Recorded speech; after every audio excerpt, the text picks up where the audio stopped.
Assalamualaikum warahmatullahi wabarakatuh. Alhamdulillah, puji syukur senantiasa kita panjatkan kehadirat Allah Subhanahu wa taala atas segala karunia-Nya kepada kita. Salawat dan salam kita sampaikan pula kepada junjungan kita Nabi besar Muhammad sallallahu alaihi wasallam. Pemirsa TVRI di mana saja Anda berada, kita berjumpa kembali dalam kajian kitab kuning Sahih Bukhari. Dan pada kesempatan pagi hari ini ya kembali kita mendoakan kepada guru kita Dr. Al-Masyifatullah supaya sehat dan senantiasa bersama kita, karena hari ini juga beliau siap kembali untuk berbagi ilmu dengan kita semua. Assalamualaikum. Waalaikumsalam warahmatullahi wabarakatuh. Iya, kali ini kita akan membahas apa, Dokter? Ini bab berwudu dan Al-Quran. Karena ini kan setiap hari ya, apakah kita wajib punya wudu atau tidak. Terus pegang Quran dengan menghafal Quran, itu bedanya ntar seperti apa? Iya, tetap ada kaitannya dengan wudu ya. Ada kaitannya dengan wudu. Dan ini pun babnya juga ada di Sahih Bukhari. Iya. Cuman kita nggak agak loncat mas ya. Di bab nomor 35 itu adalah bab orang menolong orang berwudu, membantu orang berwudu. Ini hadisnya sudah kita baca pada sebelumnya, ya, karena itu kita loncat, mas. Nah, pikir kecilnya adalah kita wudhu boleh dibantu oleh orang lain, ya. Baik bicara dengan tuangin ataupun nanti bicara dengan mewudukan. Ya, baik. Dan narasumber kita yang kedua adalah Dr. Kiai Haji Ahsin Sakho Muhammad. Beliau adalah rektor dari Institut Ilmu Al-Quran. Assalamualaikum, Kiai. Assalamualaikum warahmatullahi wabarakatuh. Senang kali kita ketemu lagi nih, Kiai, untuk berbagi ilmu. Sama-sama. Dan pemirsa, di studio juga sudah ramai ini berkumpul ibu-ibu ya yang agak cereng karena makanya cerah banget ini ya. Orange Jakarta banget dah pokoknya. Dari Majelis Taklim Nurul Falah Pondok Bahar Karangtengah Tangerang, pimpinan Ibu Munawati. Assalamualaikum warahmatullahi wabarakatuh. Waalaikumsalam. Masih ada wudunya, Bu? Ini dia penting nih, karena minggu lalu kita mengkaji tentang perlunya menjaga wudu ya. Nah, sekarang kita masuk tema kita antara wudu dan Al-Quran. Dan yang sudah berada di samping kanan saya yang akan membacakan hadis nanti adalah Saudari Afifahul Amala. Ya, beliau ini adalah murid ya, Kiai ya, murid dari ataupun mahasiswa lah dari Institut Ilmu Al-Quran. Dan insya Allah nanti yang membacakan Al-Quran dan terjemahannya pun sama. Nah, sebelum kita lanjut pada kajian kita, mari sama-sama kita akan mendengarkan terlebih dahulu pembacaan ayat suci Al-Quran. Berikut sari tilawahnya akan disampaikan oleh Qori Faradiba Maulida, dan juga sari tilawah Iza Lulu Ubaidia yang akan membacakan surat Al-An'am ayat 96 sampai dengan 97. Mari sama-sama kita simak. A'udzu billahi minasy syaithanir rajim.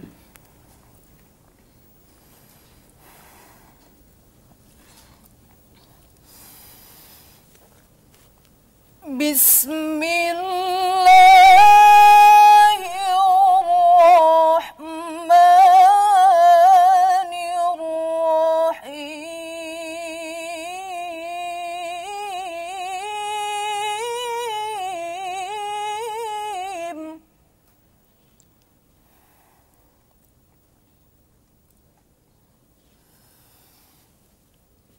فالق الإصباح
berlindung kepada Allah dari godaan syaitan yang terkutuk dengan menyebut nama Allah yang Maha Pengasih lagi Maha Penyayang.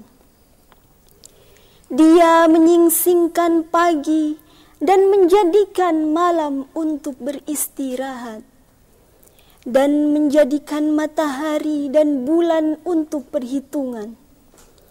Itulah ketentuan Allah yang Maha Perkasa, Maha Mengetahui. Dan Dialah menjadikan bintang-bintang bagimu, agar kamu menjadikannya petunjuk dalam kegelapan di darat dan di laut. Kami telah menjelaskan tanda-tanda kekuasaan kami kepada orang-orang yang mengetahui. Maha benar Allah dengan segala firman-Nya. Alhamdulillah, semoga saja ya kita semua yang mendengarkan dan membacakan ini mendapatkan berkah dari Allah Subhanahu wa taala. Karena kalau dengerin Al-Qur'an gimana rasanya, Bu? Iya, enak banget. Saya lihat saking khusyuknya sampai ada yang ngantuk-ngantuk tadi begitu. Saking tenangnya ya. Iya. Nah, sebelum kita masuk pada kajian seperti biasa, ya kita pun akan mengajak kepada Anda yang berada di rumah, termasuk juga ibu-ibu yang ada di sini, ya untuk bersama-sama melakukan ataupun menjadi penghuni surga melalui pintu sedekah. Nah, caranya seperti apa? Dengan menyampaikan dana sebesar 50.000 per bulan. Kalau dipikir-pikir kayaknya, waduh, mau beli surga dengan 50.000 kayaknya kecil banget ya dokter ya. Iya. 50.000. Tapi banyak yang ngasih 500.000. Nah, itu dia. Jadi kalau ada kelebihan ya langsung aja ya nggak. Jangan hanya 50.000. Ini kalau mau rutin, tapi nggak apa-apa. Walaupun sedikit, tapi kalau rutin itu, insya Allah barokah Allah akan senang. Ya, kirimkan ke rekening Bank Syariah Mandiri di 703-290-2493 atas nama Yayasan Pusat Kajian Hadis Indonesia, dan ini untuk program kita Gerakan Menghidupkan Sunnah. Nah, kalau pada episode yang lalu dokter kan cerita bagaimana program Al-Hadi yang kedua ya, versi berikut yang terbaru. Nah, sekarang apalagi yang mau disampaikan dokter? Nih, ini kita baru bikin situs namanya Warung Ustadz. Waduh.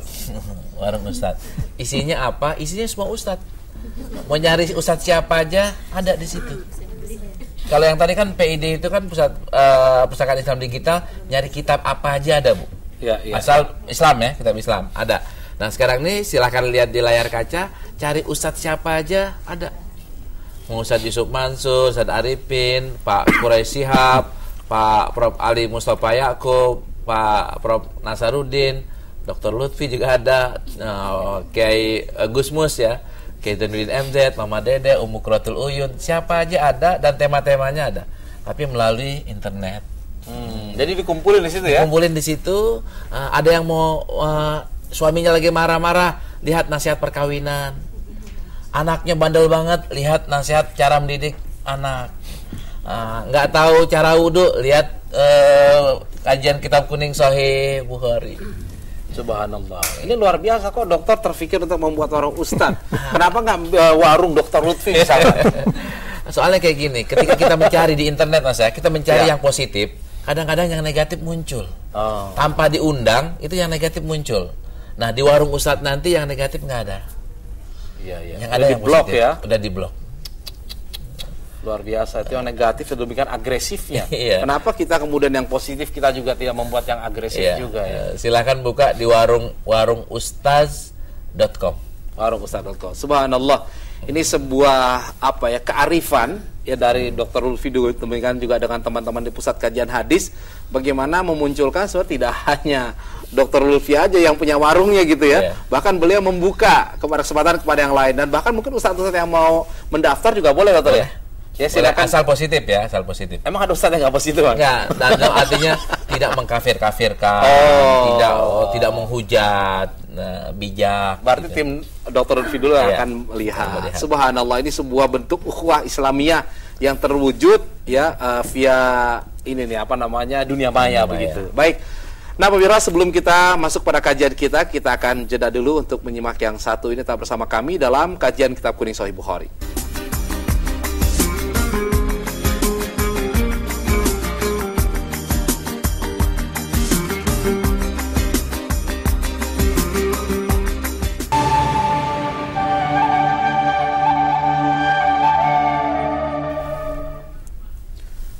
Alhamdulillah, terima kasih Anda masih bersama kami dalam kajian Kitab Kuning Sahih Bukhari. Baik, kita akan lanjutkan kajian kita mulai sekarang. Silakan Dr. Rofi. Bismillahirrahmanirrahim. Alhamdulillah wassalatu wassalamu ala Rasulillah wa ba'du, para pemirsa TVRI di mana saja rahimakumullah.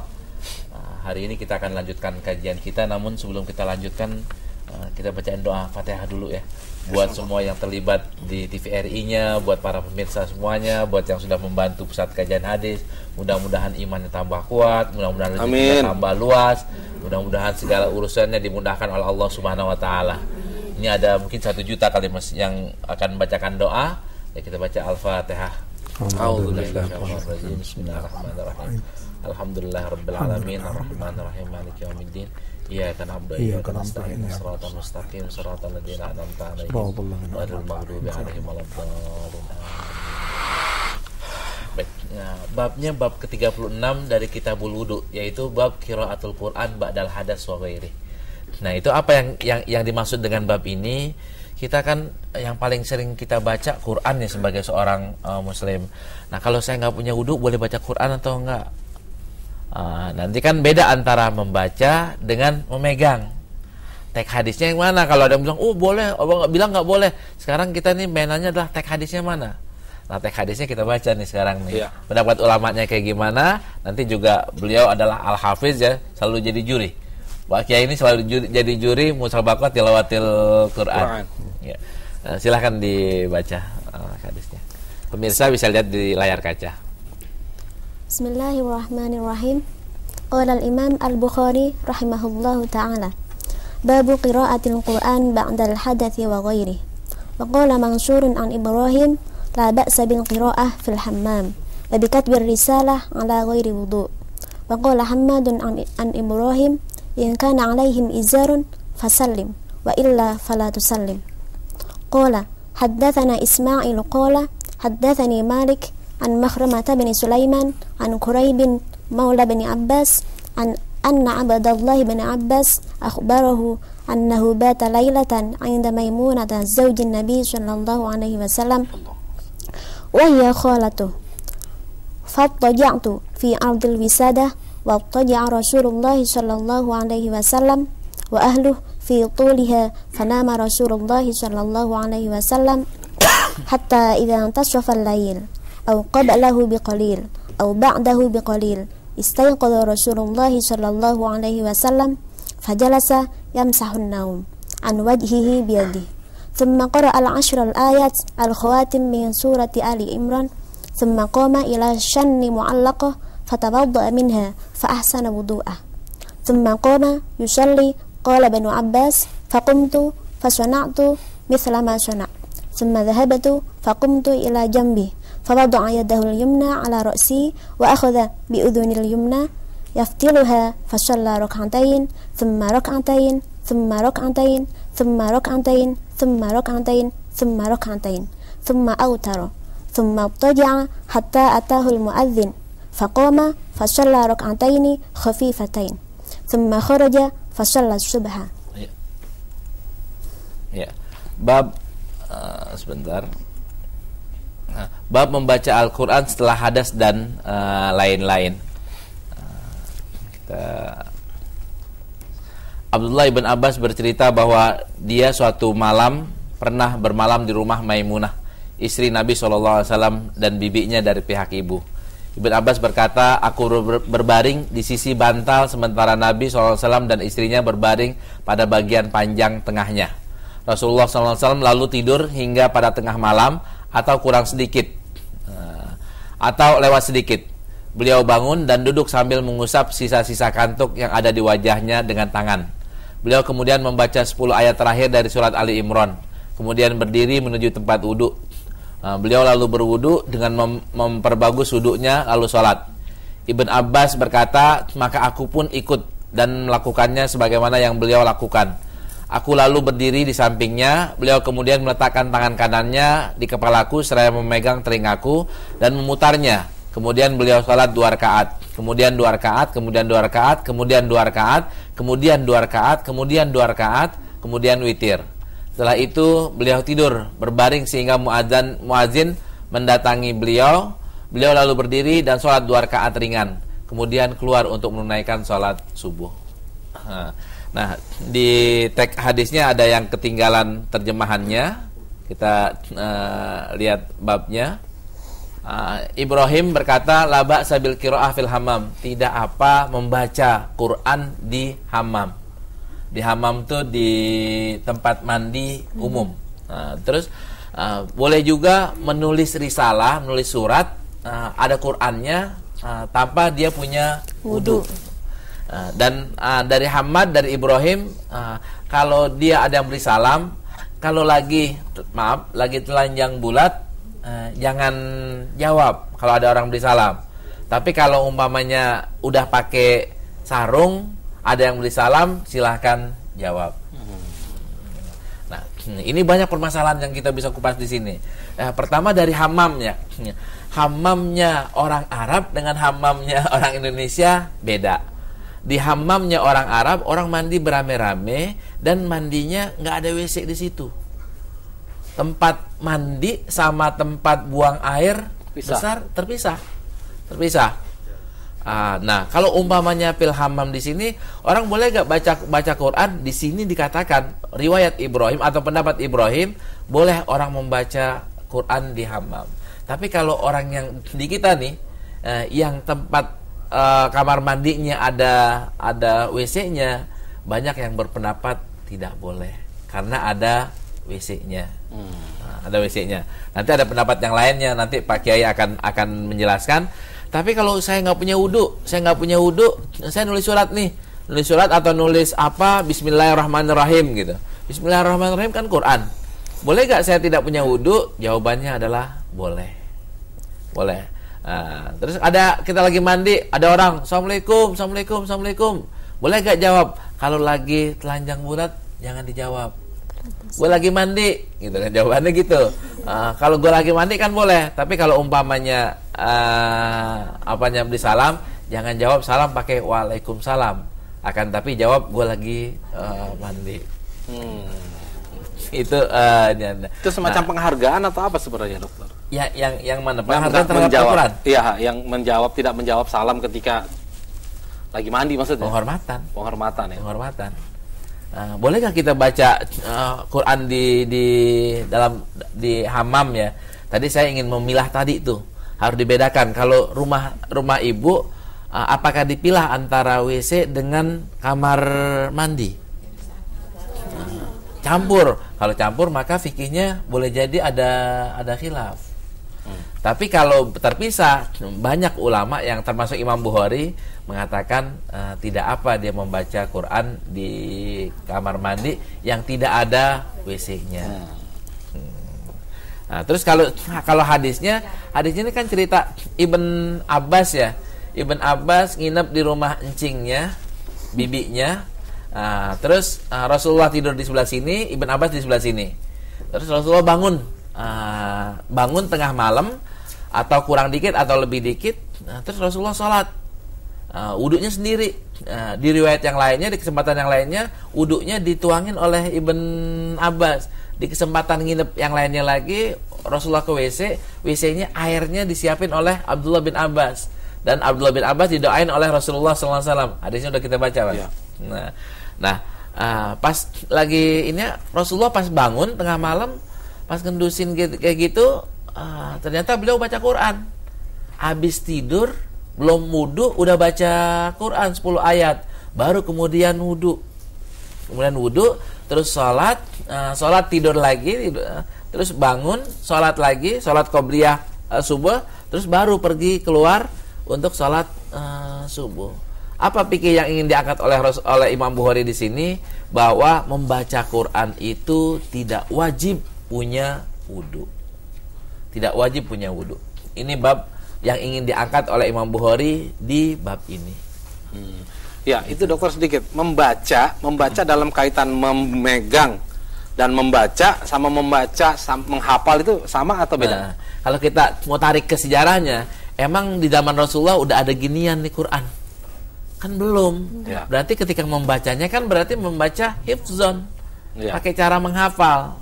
Nah, kalau membacanya kayak begini, nanti Pak Kiai bisa menjelaskan lebih jauh lagi. Bacanya kayak gini gimana? Ini namanya memegang Al-Quran. Membaca sambil memegang Al-Quran. Nah, ini fikihnya akan berbeda lagi. Tapi kalau umpamanya saya baca nih nggak punya wudhu nih, nggak punya wudhu saya baca Yasin wal Qur'anil Hakim, boleh atau tidak? Boleh. Boleh membaca Al-Quran tanpa mempunyai wudhu. Boleh bukan berarti afdol ya. Mana yang lebih afdol? Jelas. Afdolnya adalah membaca Al-Quran dalam keadaan berwudhu. Iya. Ya, barangkali Kiai mau ditambahkan lagi, terutama menjawab itu juga tuh, antara menghafal sama memegang Al-Quran gitu tanpa wudhu. Baik, sebelumnya saya ingin menjelaskan bahwa Ibnu Abbas ini termasuk salah seorang sahabat Nabi yang disebut habru hadhil ummah. Habr artinya tinta ataupun ulama. Habr tinta, habr artinya ulama, ahbar ulama. Karena banyaknya penguasaan dalam bidang ilmu-ilmu keagamaan Islam, karena tadi disebutkan karena barokah doa Nabi, Allah mafaqihu fiddin wa 'allimhu at-ta'wil, ya Allah berikanlah dia anugerah pemahaman terhadap agama Islam dan ajarilah dia menakwilkan, menafsirkan Al-Quran Al-Karim. Oleh karena itu Ibnu Abbas ingin pada satu saat ingin mengetahui sendiri dengan mata kepala sendiri apa yang dilakukan oleh Nabi pada malam hari. Oleh karena itu Ibnu Abbas pura-pura ingin nginep sama bibiku sendiri. Akhirnya ya silahkan, karena itu bibinya sendiri Maimunah, sehingga Ibnu Abbas diperbolehkan oleh Nabi.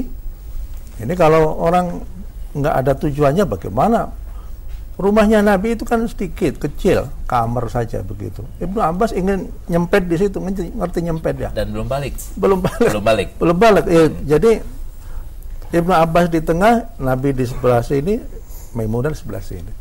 Tapi ternyata kemudian setelahnya itu Ibnu Abbas ingin mengetahui apa sih yang dilakukan oleh Nabi pada tengah malam. Ternyata Ibnu Abbas pura-pura tidur.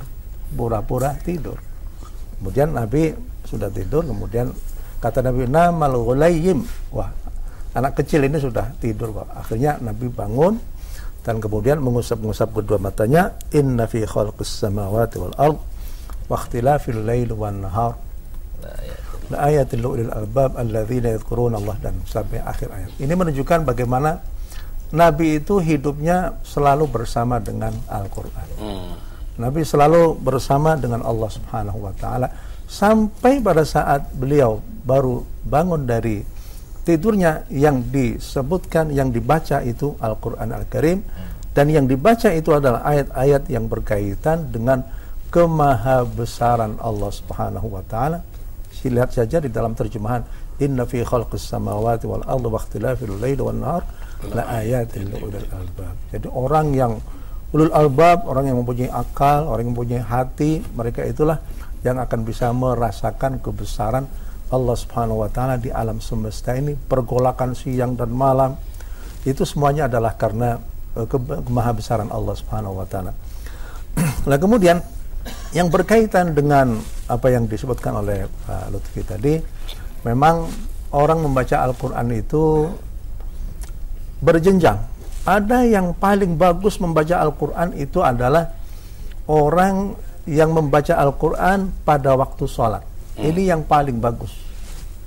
Membacanya paling tinggi martabatnya di mata Allah Subhanahu wa ta'ala. Kemudian di bawahnya adalah orang yang membaca Al-Quran di luar sholat dan dia punya wudhu. Ini juga bagus juga, cakep juga itu. Menghadap kiblat, ya, membaca Al-Quran, apakah dengan memegang Quran ataupun dengan hafalan saja. Nah, Nabi tadi itu, Nabi itu kan seorang ummi. Ummi itu artinya tidak pandai membaca, tidak pandai menulis. Nah, Nabi nggak pernah membaca Al-Quran karena Nabi sendiri sudah hafal Al-Quran Al-Karim. Kemudian yang ketiganya itu adalah orang yang membaca Al-Quran yang tidak wudu. Tapi itu hukumnya itu boleh. Hukumnya boleh, ya. Jadi yang paling bagus memang membaca Al-Quran itu dengan wudu. Karena orang berwudu itu kan sebagaimana kita sampaikan atau saya sampaikan, orang berwudu itu dalam situasi kerohanian yang kental. Kita membaca kalamullah itu berisi tentang hidayatullah. Apa namanya itu, petunjuk-petunjuk Allah Subhanahu wa taala. Kalau kita ingin bercengkrama dengan Allah, maka bacalah Al-Qur'an Karim. Kalau kita ingin berbisik-bisik dengan Allah, laksanakan salat, ya. Falyusalli man qara an yatahaddatsa ma Allah fala yaqra al-Qur'an.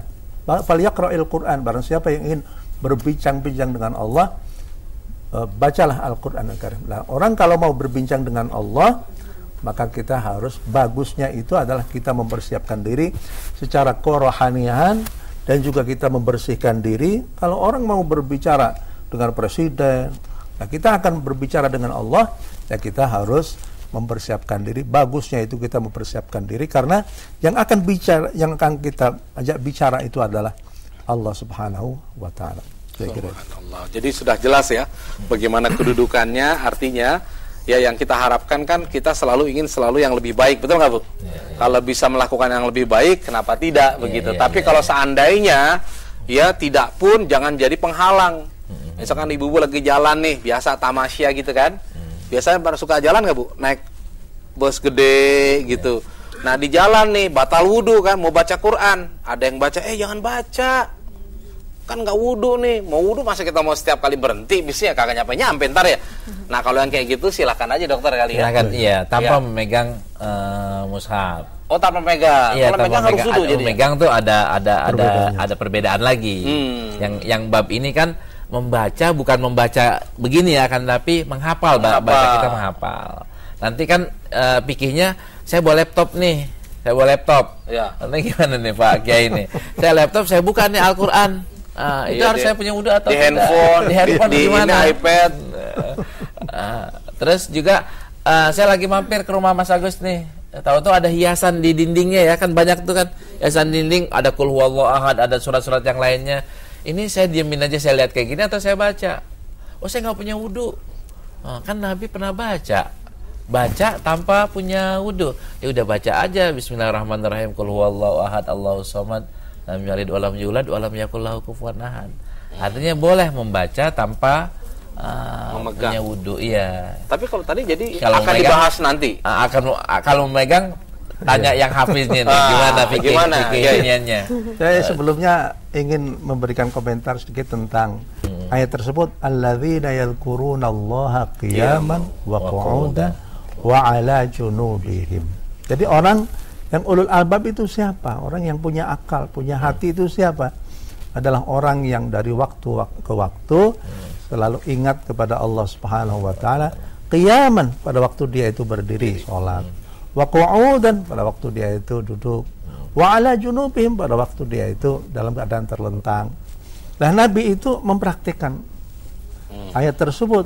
Artinya pada waktu beliau bangun dari tidurnya, beliau membaca Al-Quran Al-Karim. Jadi orang membaca Al-Quran itu boleh dengan terlentang begini, pada waktu duduk juga boleh, pada waktu berdiri juga boleh. Artinya orang itu perlu zikir, ingat kepada Allah dalam segala situasi, pada waktu berkendaraan, pada waktu di rumah, pada waktu bepergian, pada waktu dia berdiri, pada waktu duduk, pada waktu dia itu terlentang.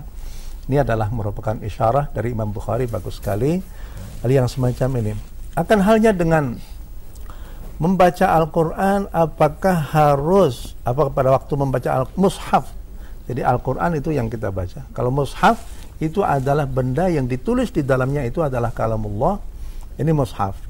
Ya, para ulama berbeda pendapat di dalam hal ini karena mereka kembali kepada qauluhu ta'ala, la yamassuhu illal mutahharun fi kitabim maknun innahu laqur'anun karimun fi kitabim maknun la yamassuhu illal mutahharun.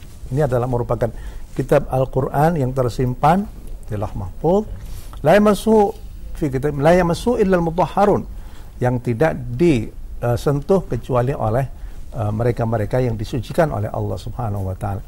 Ini semuanya bermuara kepada ayat ini. Oleh karena itu para ulama berbeda pendapat di dalam hal ini. Cuman mazhab 4 Abu Malik, Syafi'i, Ahmad dan Ahmad bin Hanbal, Abu Hanifah, Malik, Syafi'i sepakat bahwa orang membaca Al-Qur'an dengan mushaf itu diharuskan mempunyai wudu. Hanya saja ada pendapat yang lain bahwa hal itu tidak wajib. Karena apa? Kalau diistimbatkan dari ayat tersebut, pertama ayat tersebut terletak pada surah Waqiah. Surah Waqiah itu termasuk surah-surah yang diturunkan di Mekah sebelum Nabi hijrah ke Madinah. Surah-surah yang diturunkan di Mekah sebelumnya Nabi hijrah itu tidak sampai membicarakan masalah furu'iyah, masalah-masalah yang cabang-cabang, masalah yang kecil-kecil. Surah-surah yang diturunkan di Mekah itu hanya membicarakan masalah yang besar-besar, masalah akidah, masalah akhlak, mabadi al-akhlak, kemudian dasar-dasar ibadah, dasar-dasar muamalah, itu saja. Tidak sampai membahas bagaimana hukumnya orang. Yang kedua, la yamassu illal mutahharun. Kata orang yang membolehkan menyentuh mushaf tanpa wudu, la yamassu illal mutahharun. Ini di sini adalah bentuknya bentuk khobar, artinya pemberitahuan, bukan merupakan hukum. La yamassu, tidak tersentuh, tidak menyentuh kecuali mereka-mereka. Hanya saja al-mutahharun itu siapa? Al-mutahharun itu adalah para malaikat al-abrar yang ada di malaikat. Hanya saja Imam Malik yang mengharuskan orang wudu itu mengatakan bahwa apabila mushaf yang ada di Al-Quran yang ada di Lauh Mahfuz saja tidak disentuh kecuali oleh para malaikat-malaikat yang disucikan oleh Allah, maka seyogianya mushaf yang ada pada kita merupakan fotokopi daripada mushaf yang ada di sana. Seyogianya kita juga berwudu, ya, berwudu sebagai penghormatan terhadap kalamullah Subhanahu wa taala. Ini yang berupa mushaf yang isinya cuman Al-Qur'an Al-Karim.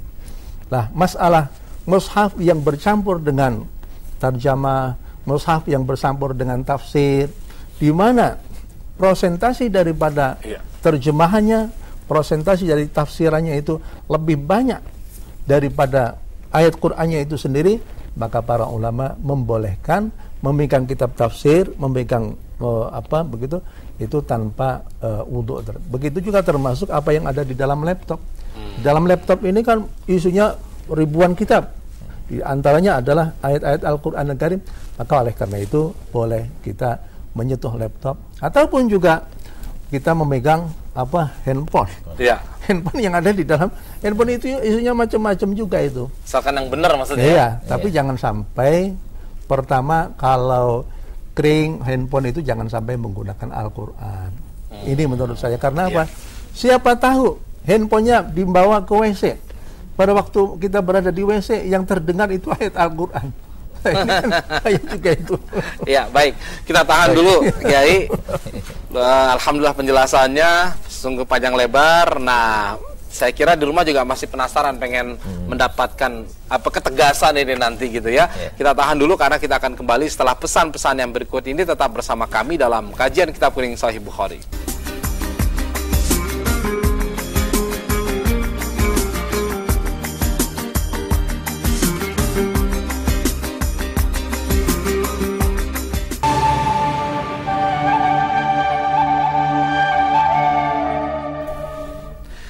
Ya, terima kasih pemirsa, Anda masih bersama kami dalam kajian Kitab Kuning Sahih Bukhari. Akan kita lanjutkan. Baik, dokter, mungkin saya ingin ketegasan juga nih, Kiai. Karena gini, kalau misalkan tadi megang mushaf itu cenderung harus berwudu, nah apakah ini tidak menjadi penghambat gitu? Ketika orang misalkan di kendaraan, ya, terus terang misalkan di kendaraan nggak ada wudunya nih. Nah, kemudian dia pengen baca karena tidak hafal kan, mau nggak mau baca tuh.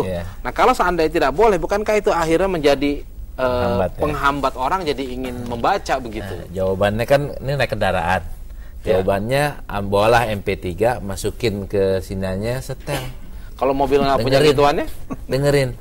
Ini kan tadi kan canggih lawan canggih lagi gitu lah. Canggih lawan canggih, dengerin aja. Kalau umpamanya untuk khuruj minal khilaf, untuk menghindari dari perbedaan pendapat, maka dengerin nggak ada masalahnya. Kita dengerin, kita punya wudhu boleh, bahkan kita lagi gimana aja bisa kita sambil dengerin. Jadi intinya kalau memang ingin baca Quran dengan megang, diusahakan atau diwajibkan nih? Lebih baiknya diwajibkan. Oh. Iya, lebih mayoritasnya diwajibkan. Diwajibkan berwudu gitu ya. Iya. Baik.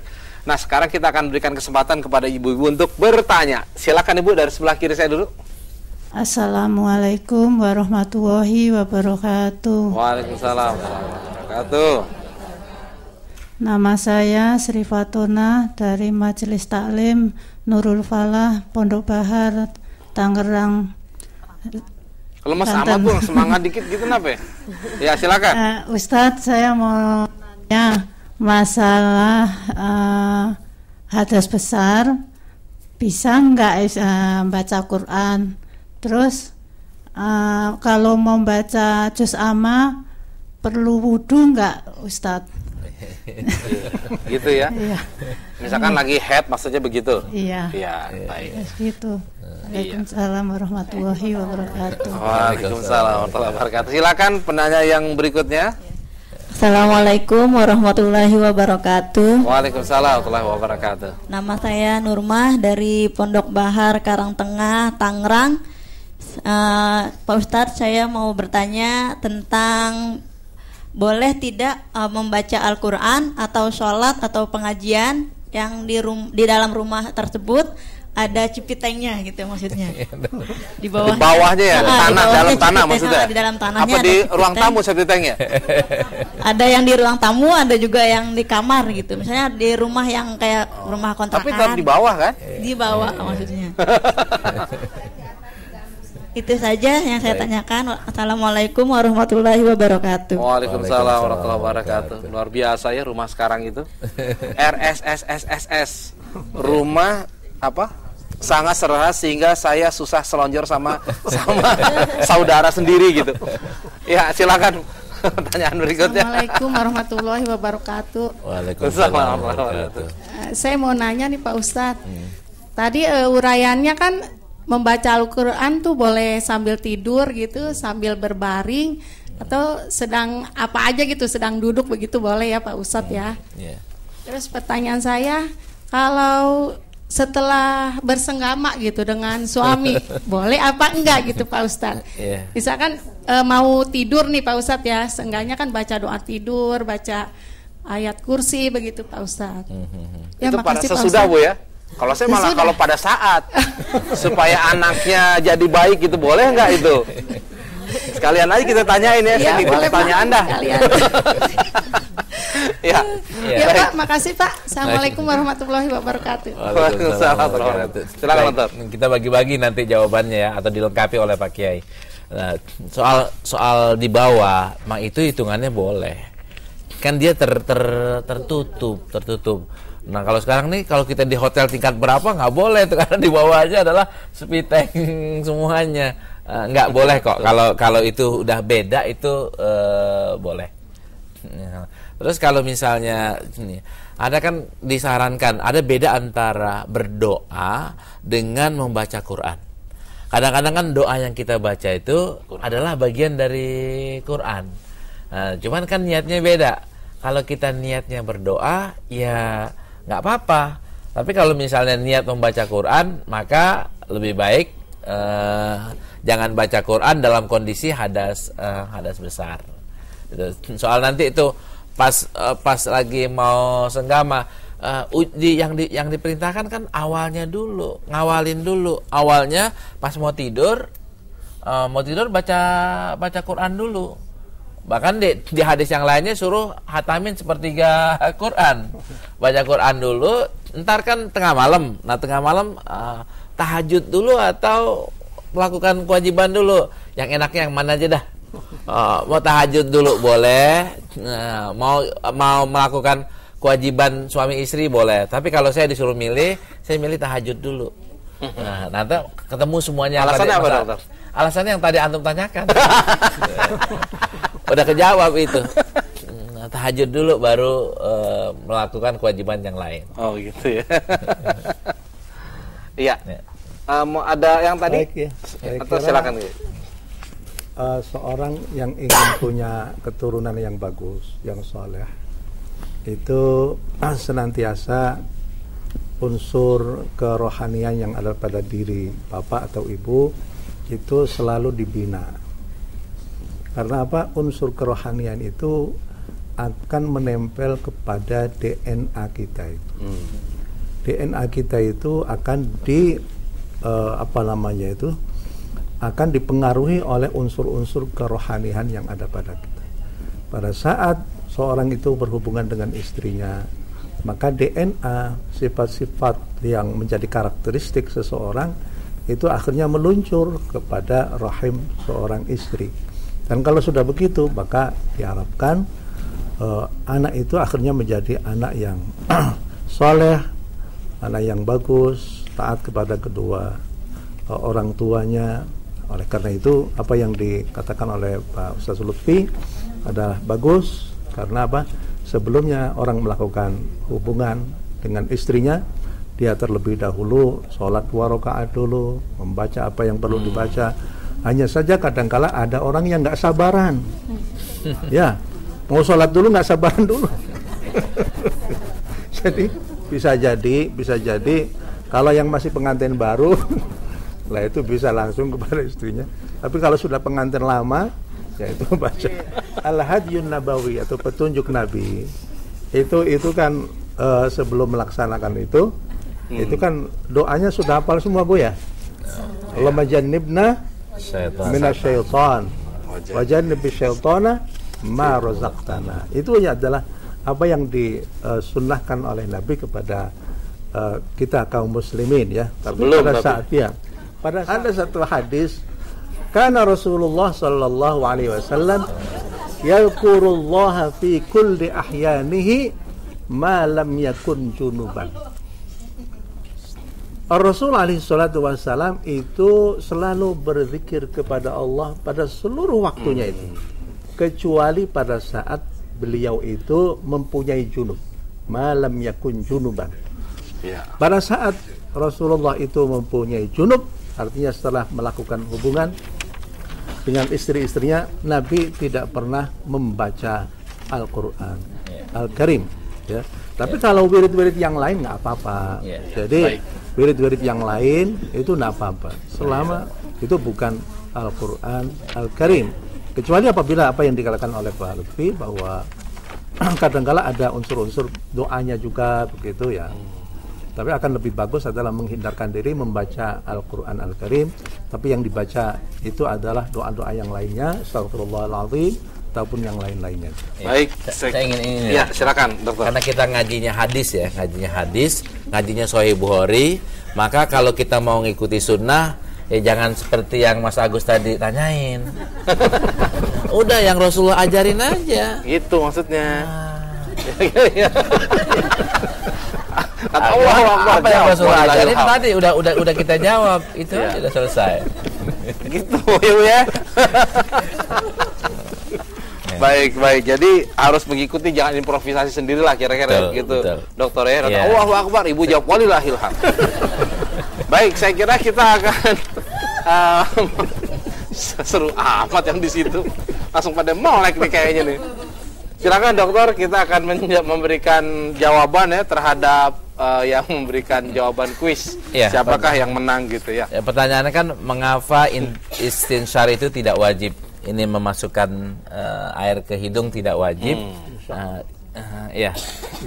Istinsyaq betul, tidak wajib karena Rasulullah tidak selalu mengerjakannya. Atau tidak juga ada bisa juga jawabannya karena dalam surat di Qur'annya tidak ada, fagsilu wujuhakum aja. Itu jawabannya, yang mana aja itu termasuk yang betul. Baik, alhamdulillah yang mendapatkan hadiah ada 3 orang seperti biasa ya, tapi orangnya berbeda. Yang pertama adalah saudara Samsul Anwar dengan alamat di Kalimantan ya, di Berabai Barat ya, Kalimantan Selatan. Kemudian yang kedua Masyuri di Samarinda, Kalimantan Timur. Dan yang ketiga ini saudara Abbas, cuman tidak disebutkan nih berasalnya dari mana nih. Ya, tapi ya insya Allah semuanya akan mendapatkan bingkisan dari pusat kajian hadis berupa apa dokter sekarang paket ya. Paket akan mendapatkan paket dari pusat kajian hadis. Baik, untuk kuis yang berikutnya apa dokter? Istrinya, pamannya Abdullah, bibinya bukan pamannya, bibinya Abdullah bin Abbas itu namanya siapa? Bibinya Abdullah bin Abbas itu namanya siapa? Baik, kepada Anda yang sudah tahu silahkan mengirimkan jawaban dengan cara mengetik ya. Ketik kuis spasi alamat spasi jawaban, ini supaya standar nih. Ketik kuis spasi alamat spasi jawaban, kirimkan ke 0818 995 993 itu untuk SMS. Adapun yang melalui email silakan di pusatkajianhadis@gmail.com. Insyaallah Anda yang beruntung kan tidak semua bisa mendapatkan ya, akan mendapatkan hadiah atau bingkisan dari pusat kajian hadis. Baik, saya kira mungkin itu dokter ya. Terima kasih Kiai atas kesempatannya. Ada lagi dokter yang mau disampaikan terakhir? Jagalah wudhu. Tetap ya, jagalah wudhu ya. Jangan kau batalkan, kira-kira begitu deh. Ya, terima kasih. Kita akan berjumpa kembali pada episode yang mendatang. Dan mari sama-sama kita tutup dengan doa penutup majelis. Subhanakallahumma wa bihamdika asyhadu an la ilaha illa anta astaghfiruka wa atubu ilaik. Wabillahi taufiq wal hidayah. Assalamualaikum warahmatullahi wabarakatuh. Waalaikumsalam warahmatullahi wabarakatuh.